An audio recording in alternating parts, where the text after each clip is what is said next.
for the trouble, and 2 for the bass, you know, let's don't play. Big jump. Watch the sound.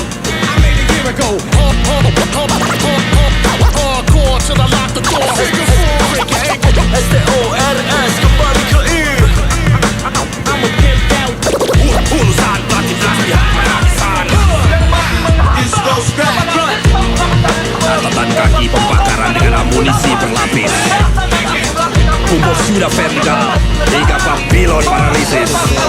Di hadapan waktu yang menipis, bakar jembatan di belakang, pegang galon pakai parang.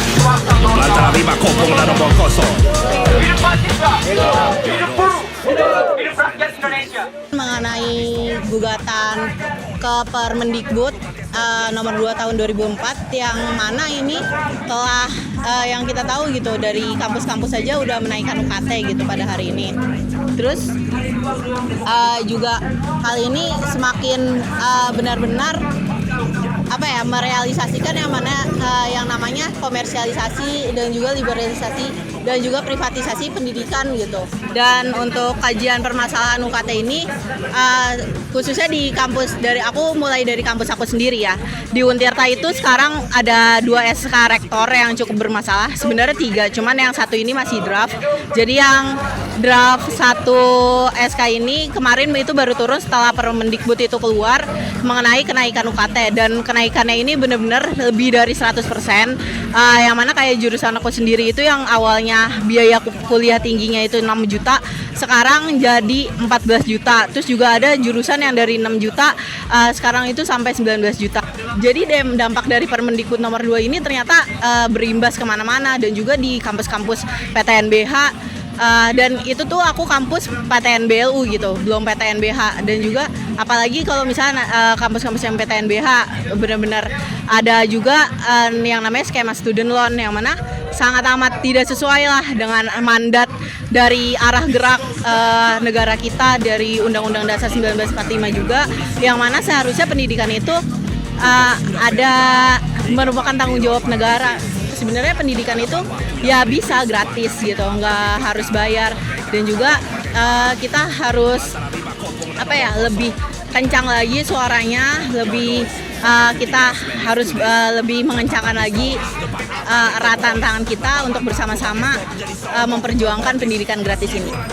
Pada dasarnya kita ketahui selama bulan Mei 2024 konflik terkait UKT itu terus bergelora di mana-mana di mahasiswa.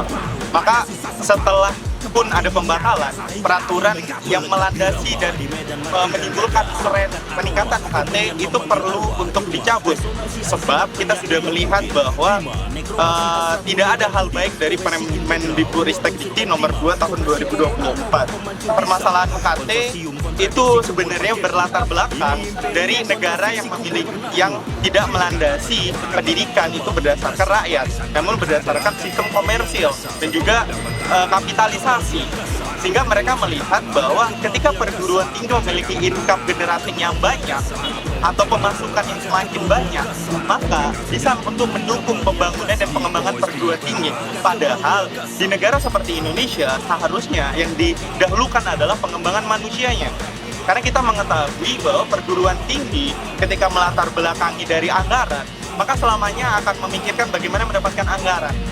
Nah, kampus jika terus melihat bahwa komersil itu diperlukan, maka akan berakhir kepada peningkatan terus-menerus dari UKT. Sedangkan kita ketahui UMR di negara kita itu naiknya itu lama sekali, bahkan mungkin ratusan rupiah per tahun. Yang mendasari saya sampai adanya saya di dalam gugatan ini, yang pertama adalah uang kuliah yang mahal, dan menurut saya itu sangat tidak relevan dengan gaji orang tua saya dan juga pengeluaran-pengeluaran tak terduga yang sudah saya ajukan ke universitas saat itu.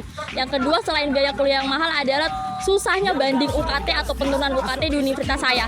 Dan itu yang mendasari saya untuk memutuskan bisa dikatakan pindah ke universitas yang lebih murah lagi karena biaya kuliah di negeri itu ternyata juga cukup mahal.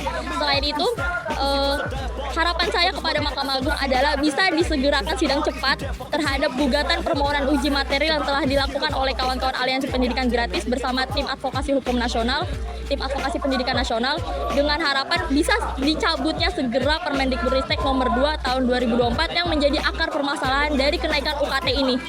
Dan kami Aliansi Pendidikan Gratis menolak komersialisasi pendidikan dan memohon untuk dicabutnya segera Permendikbudristek nomor 2 tahun 2024.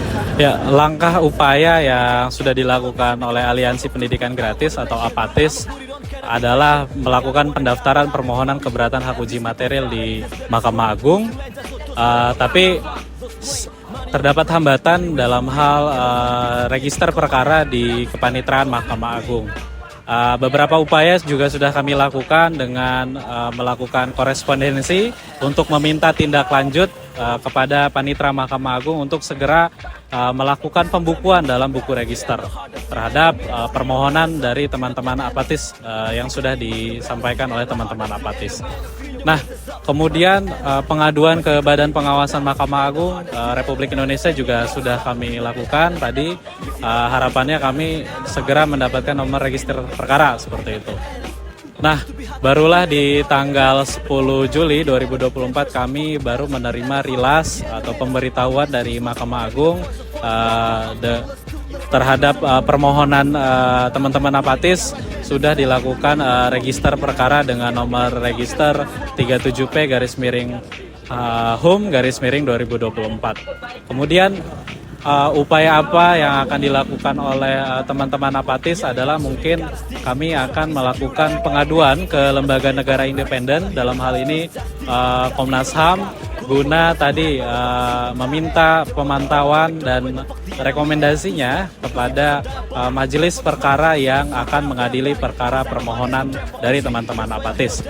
Kemudian selain itu, teman-teman APATIS juga akan membuka bagi jaringan solidaritas maupun mahasiswa di masing-masing daerah di seluruh Indonesia untuk mengirimkan sahabat pengadilan atau amicus curiae terhadap perkara 37P/HUM/2024.